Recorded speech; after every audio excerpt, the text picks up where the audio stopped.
Some films were harmed in the making of this podcast.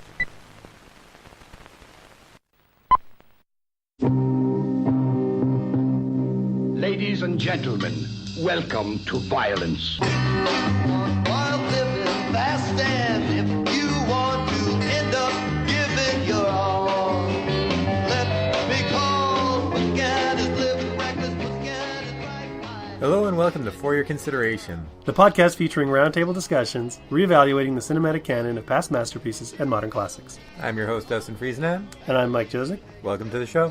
This week on the show, we're going to be talking about the Russ Meyer 1965 exploitation classic, Faster Pussycat, Kill Kill.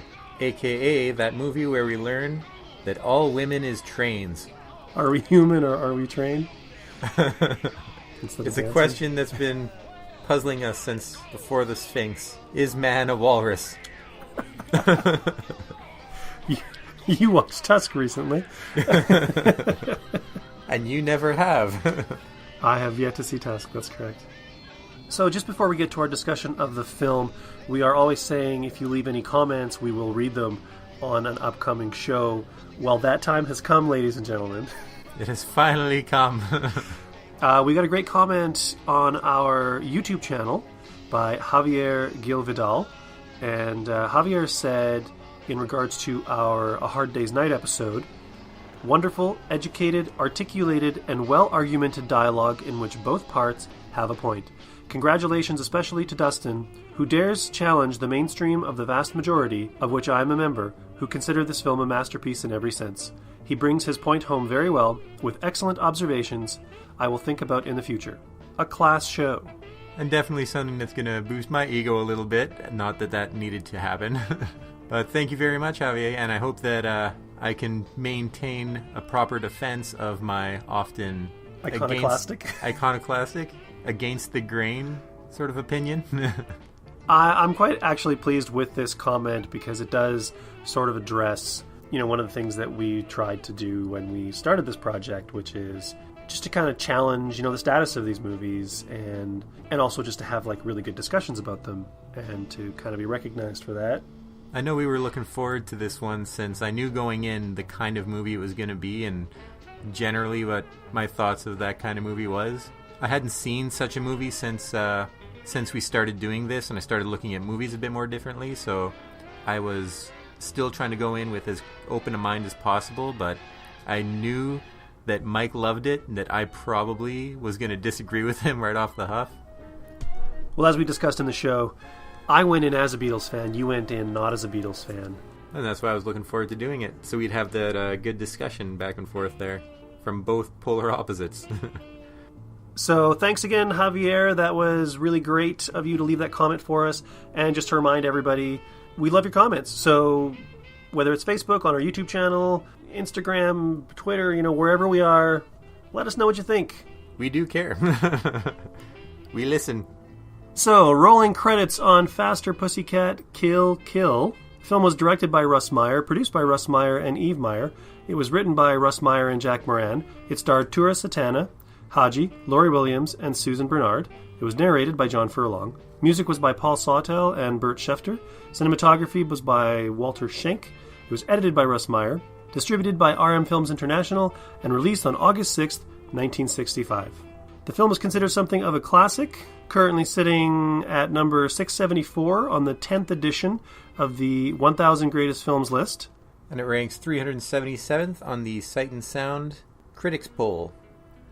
So, Dustin, how did you feel about Faster Pussycat, Kill Kill?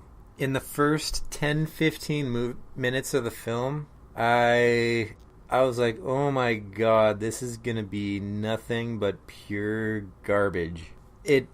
It felt like I was watching Death Proof, only for even a third segment, because it was just, it seemed so repetitive and cliche. Granted, if it's the first one, it's not cliche and repetitive, but it felt very Tarantino and not good Tarantino. Considering how influential this movie was on a film like Death Proof, it's no surprise that you got that echo. No surprise whatsoever. But once you get past the obvious exploitative, they're all running around half naked sort of thing, there was a whole hell of a lot going on in this movie all at once. There are a bunch of go-go dancers out just drag racing for funsies. One's definitely the leader because she's got the biggest rack, I suppose. Though it's proven that she's the leader because she's the one who wins at chicken, which is how this works in the 60s. They kill a guy because he has the gall to lose in a race, I guess. They kidnap his girlfriend, and... Because she's the only witness. Because she's the only witness, and they don't kill her off for whatever reason. And they don't just bury them out there or leave them out there in the desert because they want to steal his car now. But you've got that car. They've come up to a gas station to get some gas, and the guy there, in the most insane little piece of exposition, is like, oh yeah, he was in an accident a while back, and he hates women. Also, he got a whole huge settlement from it, but he doesn't like the bank, so he keeps it hiding in his place somewhere. But it's way out in the middle of the desert, so he's all alone, and there's no one there except for him and his son, who's a simpleton. And here's all the information you need if you'd possibly want to murder him and steal all that money. And also, he's all alone, so no one would even know for a year if anything happened out there. It was such a weird scene because there was all the things that you just explained, that immense exposition drop, but it was also so tonally strange. The music went all like Andy Griffith's Show, and the guy music was ridiculous the entire movie. The music was just dumb. It was the 60s kind of jazzy stuff. I kind of dug a lot of it. I thought some of it was misplaced and a little tonally off, even though I kind of liked the music. I didn't feel that it necessarily fit the scene that it was with. But like, I thought the music at the beginning, it made sense. They were driving around. They were being, all badassy and showing how great they are, with their cars. And they've got like the fast, almost felt like an action scene from the old 66 Batman show. But then when they stop for gas and after all this like dark shit has happened, it's all do do do do do do do do. The silly gas guy looking at her cleavage and, oh, you forgot to pay. Oh well.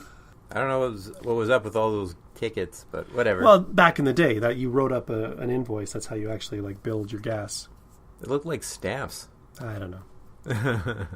But not long after that, you've got so many distinct little plot lines going on. You've got the kidnapping. You've got the, hey, let's rob this old group. You've got the dead body in the trunk of the car. You've got... Actually, I think they left him in the desert. I thought initially he was in the trunk of the car because of a piece of dialogue at the gas station, but then later in the film she said something like there's already one too many carcasses in this desert or something like that. So I think they just left him out there. You don't see it either way. Yeah, it's not vague. Confirmed either way. But then you've got those three women also have their own internal issues because the really bubbly one doesn't like being bossed around by Chesty LaRue. I will never remember anybody's names in this movie. Billy's the blonde. Varla is the leader. I thought Billy was the kidnap victim. No, I can't actually remember her name. But the internet will tell me as you talk. Doesn't like how things are being run. There's a quick line that throws in how Rosie has a crush on Varla, so that's why she's following her around. You've got the old man who hates women because he tried to save one from a train and got paralyzed. And so all of a sudden, all women is trains according to him, and they're terrible and out to kill ya. So he's got to kill them first, I guess, and might as well rape them while you're at it. So he gets his younger son, who killed his mother in childbirth, to do that. So he hates his younger son for that. His older son knows about all this, but sort of lets it slide. In the meantime, you've also got Linda trying to escape constantly when she's not being drugged up. So you're just off running around. And so Varla is trying to seduce the older son in order to get the information, and the dinner time is nothing but sexual innuendo from everybody, and it's a lot of stuff going on. And at the same time, it's not overly complicated. I never actually felt lost during any of all that. The day before watching this movie, I mean, you're so right about how much is going on. The day before I watched this movie, I saw a documentary about the making of another film where they had progressed to a certain point, canceled that production, and more or less started from scratch. And the main reason they did so was because they felt that there was too much going on, too many characters, too many individual sort of plot lines and character arcs. And I found it found it kind of to have a little bit of synchronicity that the next film I watched the very next day has like that exact problem. And it's weird how they execute it too, because this movie is it's an exercise in sort of comparing two extremes, because there is some genuinely good writing in this movie, and there's some really bad writing in this movie. The dialogue is your bad writing. There's some good dialogue. But the character arcs, you've got so many character arcs all working together, and it all makes a sort of sense.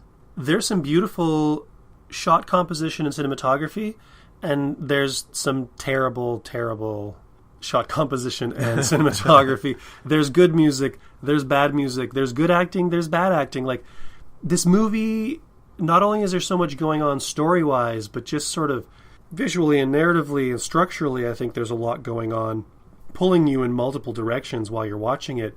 You both simultaneously, like when the movie ended, I made like an exclamation. I said, wow, and you were like, what does that wow in reference to? And I said, I'm conflicted because I feel strangely entertained, but also wholly disappointed. Which was weird to reconcile. And I found so much of this movie, it wasn't even that it was hard to reconcile, it was weird to reconcile.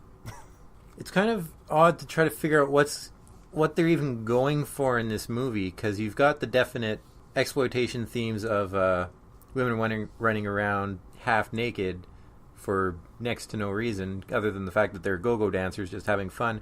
But while you're simultaneously flaunting the female body, they're in control. They're in control of their own sexuality, and they use it for whatever means they want. They have the power and the means to do what they want in this film, and it's actually very empowering in that sense. I don't know a lot about the background of the making of this film or the history of the film, but I can definitely see why it would be viewed as incredibly influential to filmmakers and pop culture in general. I mean, I agree.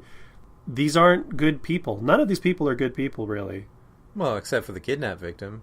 Except for the kidnap victim. The older son wants to be good. The younger son wants to be good, but they're both sort of jerked around by the dad. And at the same time, the other two women are sort of jerked around by their leader. So the leaders are really just a negative influence, just destroying everything around them.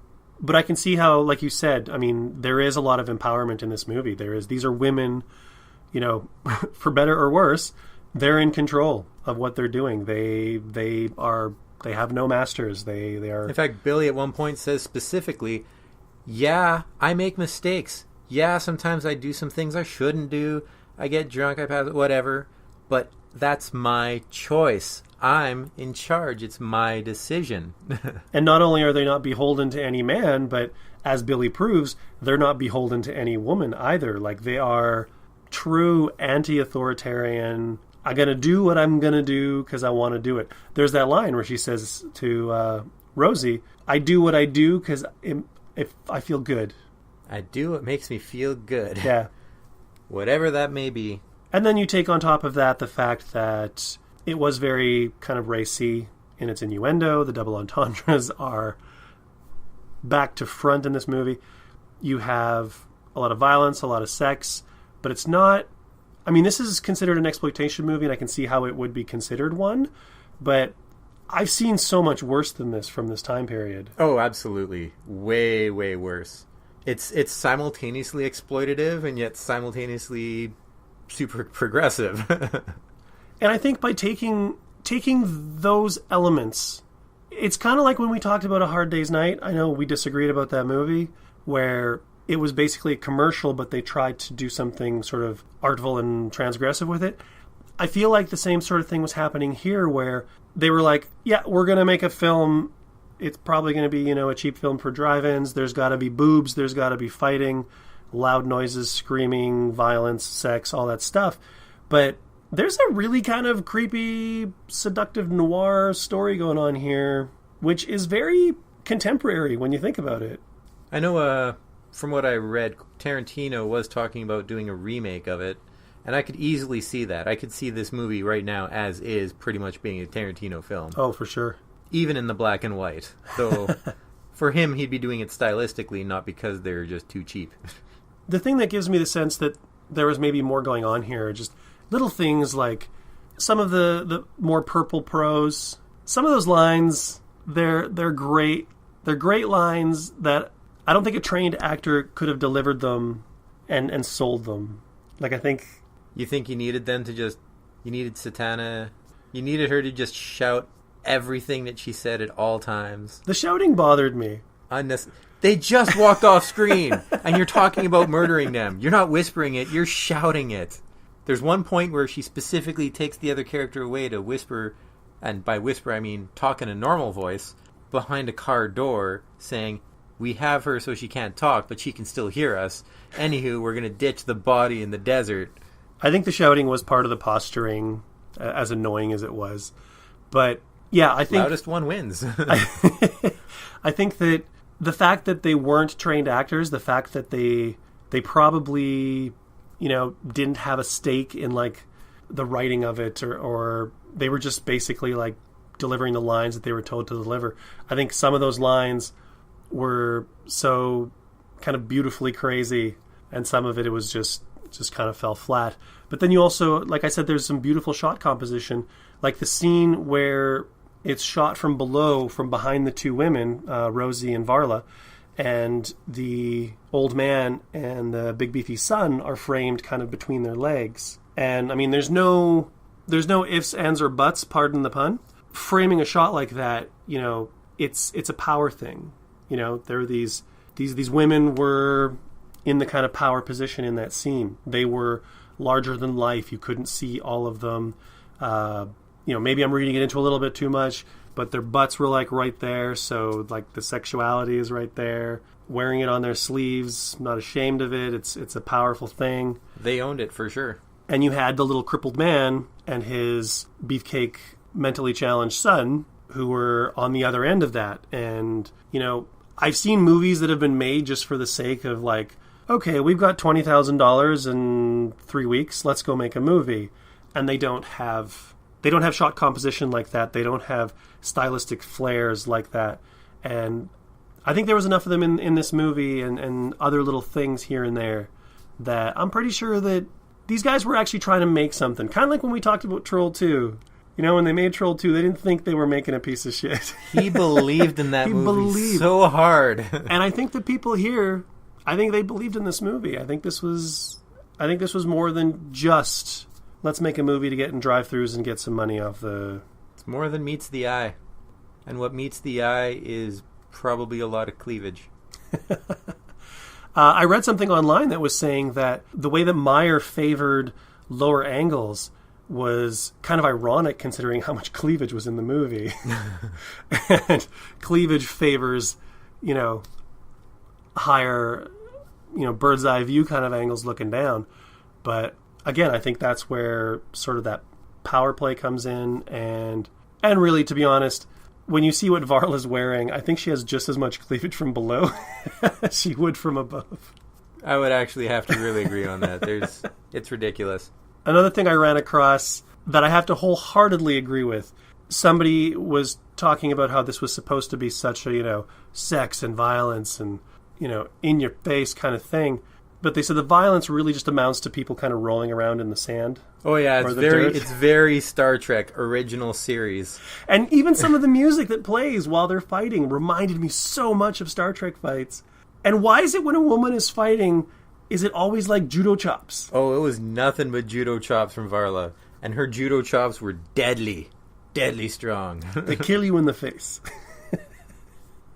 But there's not much violence beyond that. There's a knife throw and a couple people get hit by cars and literally just thrown out of the way sideways because that's how physics works. And as far as sex, other than all the cleavage, there's her making out with the oldest son in a very unsexy scene. It was written as a sex scene, but it was outdoors in the sunlight, fully clothed. With her just sort of looking away, bored. But she was manipulating him because she wanted to get absolutely on his side to find out where the money was. So again, there was an interesting power play there where... That was probably one of the most empowering things right there, because as I said, using her sexuality as she chooses. She said, She owns herself. She owns everything. I don't think I'm your kind of girl, so why are you so, why do you want this so much? He's like, I don't know, I just want it. I just want it so much. Then take it. Take what you want. Speaking of the fighting, though, just to backpedal a little bit, the final fight between... What was the other son's name? The older son and Varla. Was it Kirk? Well, the other guy is billed as... The vegetable. The vegetable. And Tommy was the boyfriend. So, yeah. The final fight between Varla and Kirk, I thought it was just going to be rolling around in the dirt or the sand like so many of the fight scenes previous to that. And then she's, getting in her judo chops and they're doing flips and stuff.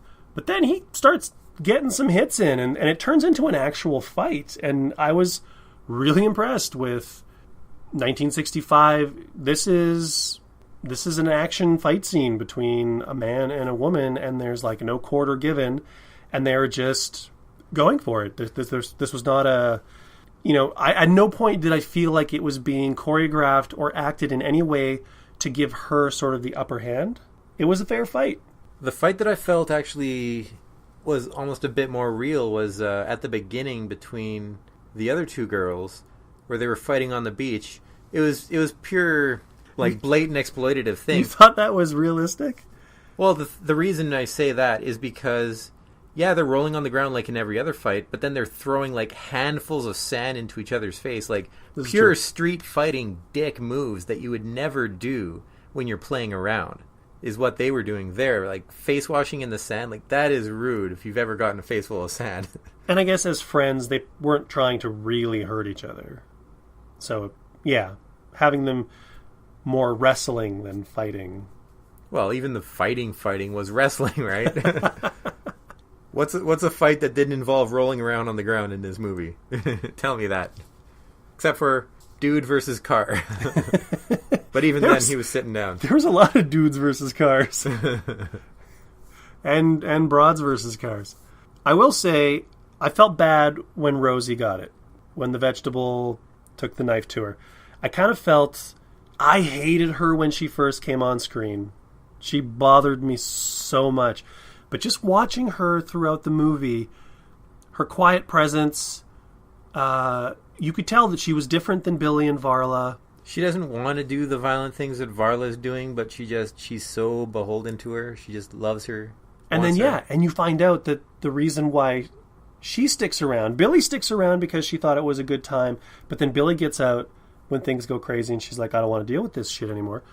And I was wondering, like, why does Rosie stick around when things are going off the rails like this? But then you have that scene where she sees Kirk and Varla, their sex scene in the stable or barn or whatever it is, and they're clearly indicating, we talked about this before we started recording, that she's devastated by it. Rosie is into Varla romantically. It's not just friendship or... And Billy said it earlier, as you were saying, with the whole... I'm tuned into AM and FM. You're just tuned into AM. You gotta open up your spectrum.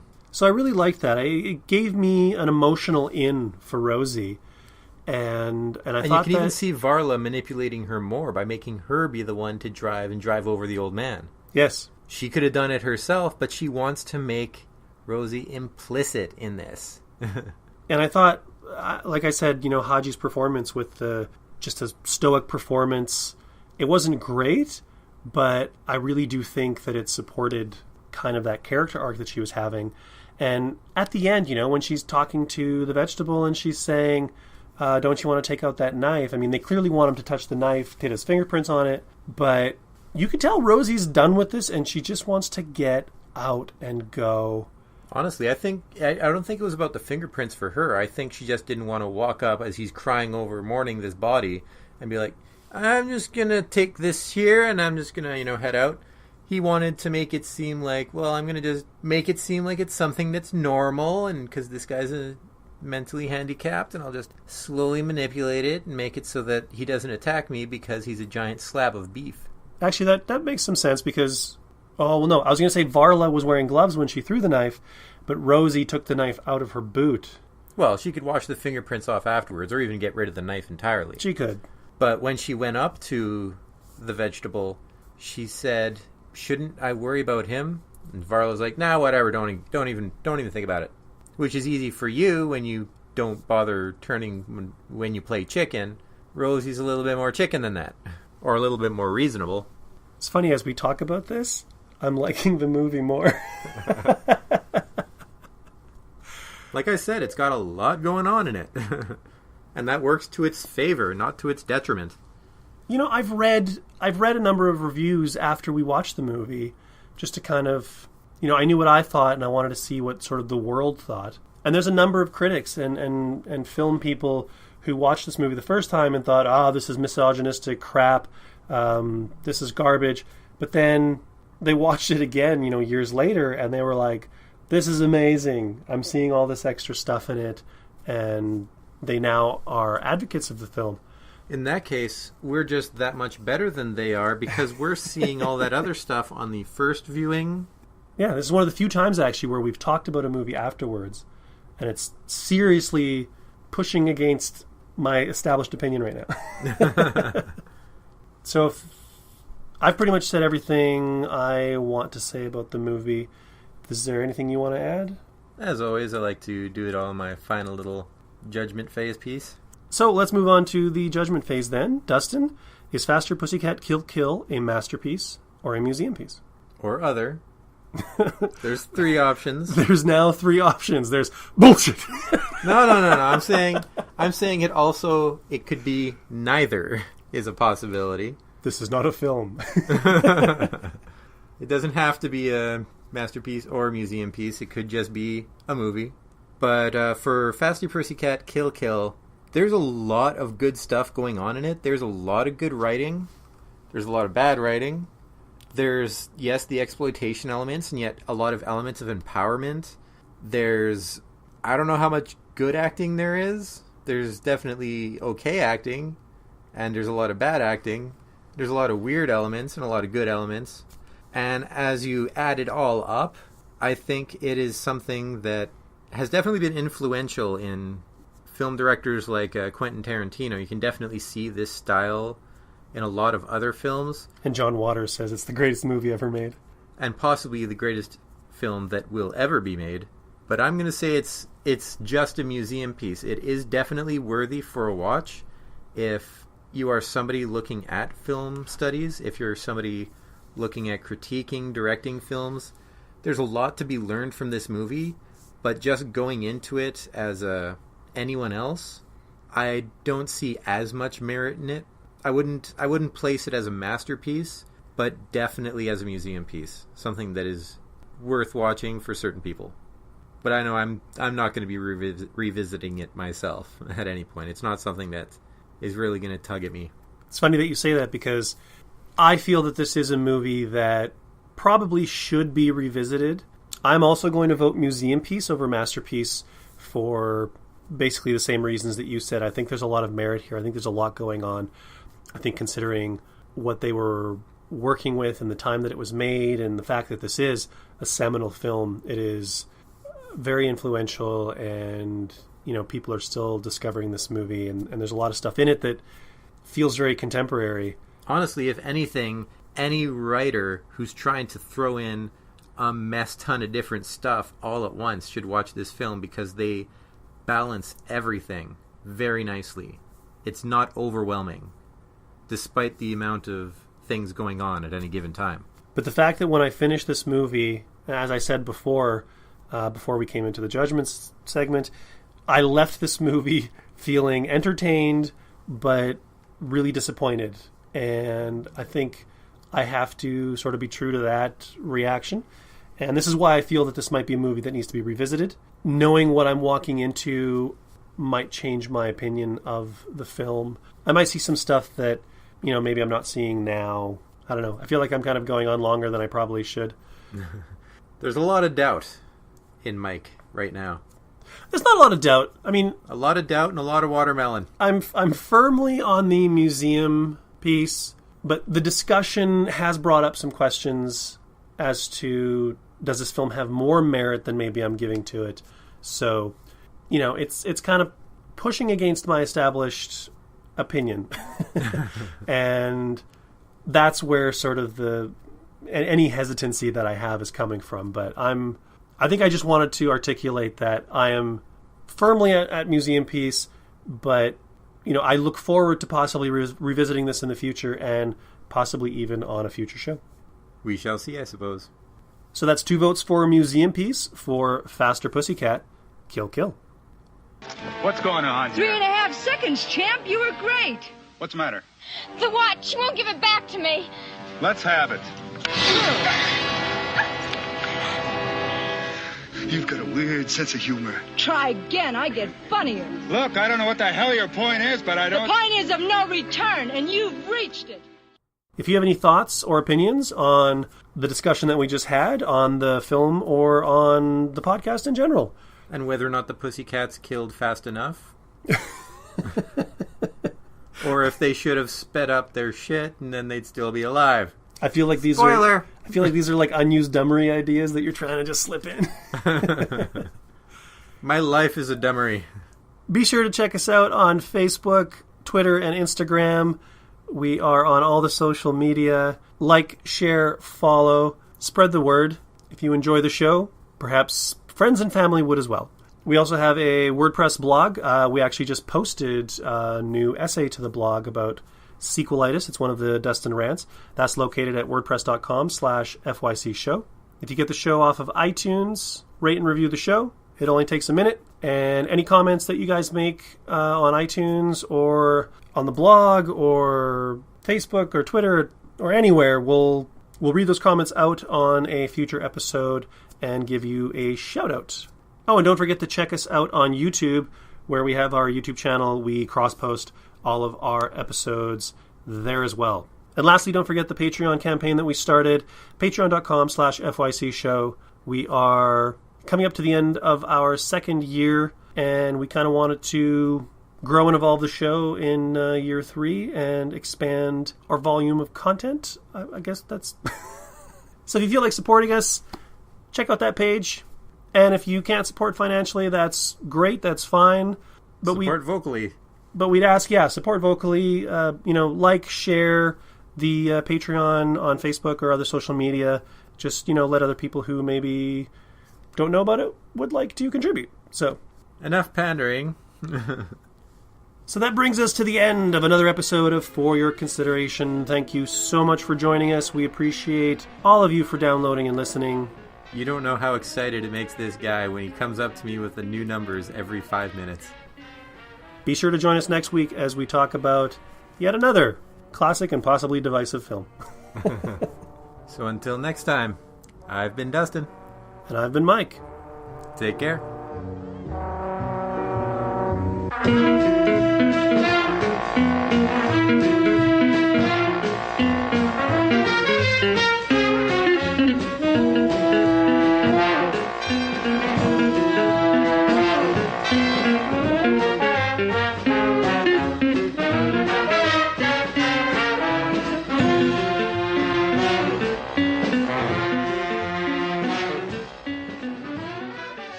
And he's supposedly a comedian, so... Tim Allen? Tim Allen. Tim Allen. Yes, Tim Allen. Congratulations. Welcome to the conversation. I said Tim Allen. I did say Tim Allen.